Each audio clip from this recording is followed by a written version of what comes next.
يا ولاد راجعوا نفسكم، ان ابغض الحلال عند الله هو الطلاق.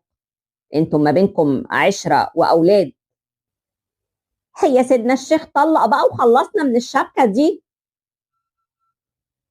دي حكايه النهارده اللي هبدا احكيها لكم على طول بعد ما تعملوا لايك في السريع واشتراك في القناه، وبينا يلا نبدا.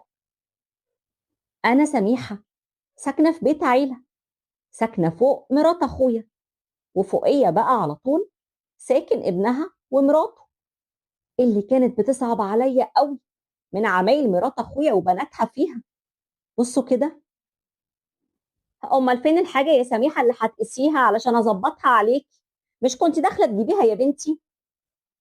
مستعجله على ايه يا عمتي؟ شويه كده وادخل اجيبها لك. لا لا لا، خلاص يا سميحه، مش وقته دلوقتي، بعدين. منوره يا مها، غريبه يعني، حنتي علينا ونزلتي. اصل اسامه قال لي ان حضرتك وقعتي على رجليكي، فنزلت عشان اطمن عليك. سلامتك يا طنط.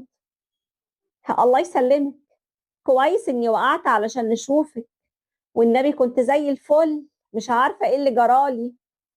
عيني يا ماما، عيني يا حبيبتي وصابتك. معلش هنقول ايه؟ ما هو لو كل واحد يخليه في حاله ويخليه كده في حياته ويكن.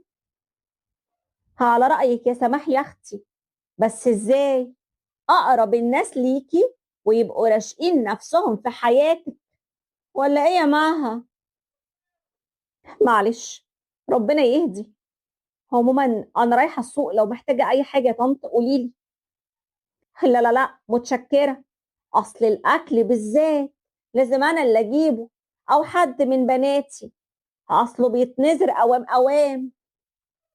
آم والله يا مها، ده انت ما فيش في ذوقك يا حبيبتي، ولا ما جايبك الحلوه دي في الحاجه، لا يعلى عليها. لو لقيتي سمك حلو زي اللي جبتهولي المره اللي فاتت هاتي لي معاكي. حاضر يا طنط سميحه، من عينيا. بقول لك ايه يا مها، ابقي تعبي نفسك شويه ولفي كده في السوق وشوفي اللي عنده اسعار كويسه، علشان اخويا خلاص وشه اتمقت من كتر الشغل ومن كتر شقاه اللي رايح. ربنا يخليه لنا يا سماح، ما هو لازم يكون شقيان علشان بيته وولاده، زي ما اهالينا عملوا معانا، وكل الرجاله بتعمل في بيوتها. وما تقلقيش، طالما شقاه رايح في بيته وولاده اكيد ربنا هيبارك له. سلام عليكم يا جماعه.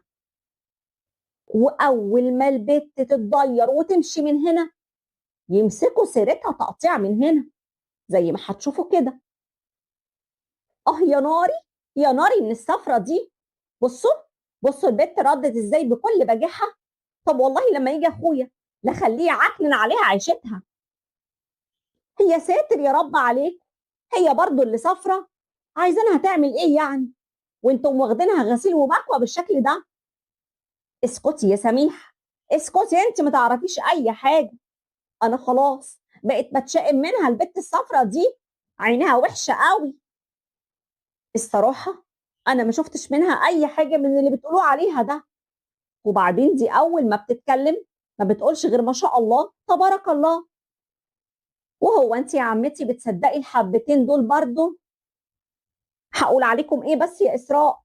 يا بت تقول انتم بس وسيبوها في حالها. انا هطلع اشوف اللي ورايا بدل قعدتكم دي. ما كنتش بلاقي اي سبب يا جماعه لتصرفاتهم بالشكل ده مع البنت الغلبانه دي، اللي ما كانش ليها اي حظ حتى مع جوزها، اللي للاسف كان ماشي ورا اخواته وامه زي ما هتشوفوا كده. السلام عليكم، ازيكم يا جماعه؟ عاملين ايه؟ ازيك يا عمتي؟ الحمد لله يا اسامه يا ابني، كويسه. هو انت يا ابني مش كنت اجازه النهارده؟ ايوه يا امي. امال ما نزلتش ليه علشان تشوف لي الحنفيات دي وتظبطها لي وتصلحها؟ معلش يا ماما، اصل مها رجعت امبارح وحضرتك عارفه بقى، على بال ما اخوها خلص كلام ونزل وهي خلصت عتاب بقى ولوم، نمنا. ويا دوبك قمت من شويه، صحيت فطرت ونزلت لك اهو على طول. اسامه يا ابني، يا حبيبي حافظ على بيتك وعلى عيالك ومراتك. مراتك دي ست اصيله وباقية على بيتها يا أسامة. أعمل إيه بس يا عمتي؟ أنا تعبت من مشاكلها اللي بتجيبها لي كده كل يوم والتاني. هو والله دي عاملة زي القرش المراني، تلف تلف وترجع لنا. كل ما تغضب هم يا دوبك يومين والتاني وأهلها يجيبوها ويرجعوها. آه، أمال إيه؟ أكيد ما بيصدقوا يخلصوا منها ومن عينيها. يا شيخة حرام عليك، ده بدل ما تليني دماغ ابنك شوية وتحنني عليها بكلمتين حتى عشان خاطر أحفادك. هي أختي العيال كده كده هتتربى، بس هي تبعد عننا بشرها. بس عارف يا ولا يا أسامة، أنت اللي تستاهل. أنا؟ وهو أنا كنت عملت إيه بس يا أمي؟ علشان ما بتسمعش كلامي ولا كلام إخواتك. بقالنا يا واد أنت قد إيه بنقول لك دي لازم تطلقها، هو اللي تتجوز عليها علشان تتهد بعيد عننا. اتجوز عليها منين بس يا امي؟ ولا طلقها ازاي؟ ما انت شايفه اهو، هي بتلحق تغضب يومين على بعضهم. هي يا ابني، يا حبيبي ما تبقاش ودني وتسمع لحد. هو انت شفت ايه بس من مراتك وحش؟ والله دي غلبانه، اتقي الله فيها بقى. هي قصدك ايه يعني بقى يا سميحه؟ هو انا وبناتي هنبقى عايزين لابني الخساره ولا ايه؟ ولا قصدي ولا ما قصديش، انتم احرار. انا قلت اللي يريح ضميري قدام ربنا، وانتم احرار بقى. بس ربنا ما بيرضاش بالظلم ابدا. وانت يا ابني فوق لنفسك شويه، الله يهديك. هو مهما الواحد كان يتكلم مفيش فايده فيهم، كاني بدن في ملطه. كل يوم والتاني يكونوا سبب في مشكله ما بين اسامه ومراته، زي ما هقول لكم وهتشوفوا دلوقتي بعينيكم. انت يا هانم يا اللي اسمك مها، ما تطلعي تردي عليا، ولا انت غبيه وكمان ما بتسمعيش؟ حبيبتي يا سماح، عيب كده اللي انت بتعمليه ده من البلكونه. اطلعي خبطي على مرات اخوكي واتكلمي جوه البيت. انا لو طلعت لها يا عمتي هجيبها من شعرها. في ايه يا سماح؟ بتزعقي كده ليه؟ هو الكلام ده ليا انا؟ اه يا حبيبتي، ليك انت. القرف اللي انت عاملاه في البلكونه ده، هو انت اتعميتي؟ مش شايفه اني منشره؟ انا طلعت بسيط وما كانش في حد منشر غير طنط سميحه، ونزلت وخبطت عليها واستنيت لحد ما شالت الغسيل، وبعدين حطيت السجاد. انت اللي منشره بعديه. هو انت بتكدبيني؟ طيب انا بقى طالعه لك وهوريكي. في ايه يا بنت يا سماح؟ هو جر شكل وخلاص. انت فعلا ما كنتش منشره اي حاجه، ما انا طلعت لبيت الغسيل وما كانش فيه اي حاجه عندكم متنشره. وبعدين زي ما نزلت لي كانت اكيد هتنزل لكم لو كنت متنيله منشره. ما خلاص بقى يا جماعه، في ايه؟ ده انتوا اهل، ما يصحش كده. فرجتوا الناس عليكم. عاجبك كده؟ عاجبك فرجه الناس؟ والله لما يجي لك اخويا. ادخلي يا مها يا بنتي، ادخلي يا حبيبتي، ما ترديش عليها وانا نازله لها. ورغم اني نزلت لهم وهديت الامور شويه، لكن برضه مفيش فايده. اول ما رجع اسامه من الشغل فضلوا يملوا دماغه ويزنوا عليه لحد ما طلع عمل مشكله كبيره مع مراته، وصلت كمان لمد الايد عليها وانها يا حبيبتي تسيب البيت وتمشي. والمره دي كانت غير كل مره. ايه يا مها الشنطه دي؟ رايحه فين كده يا حبيبتي؟ اغزي الشيطان يا مها. معلش يا طنط، انا هسيب البيت اللي فيه الشياطين نفسهم. انا اتحملت كتير قوي، لكن مفيش فايده في اسامه، مش عايز يتغير، ماشي وراهم من غير ما يفكر حتى. يا بنتي علشان خاطر بيتك وولادك انا هتكلم معاه يا حبيبتي، هتكلم معاه.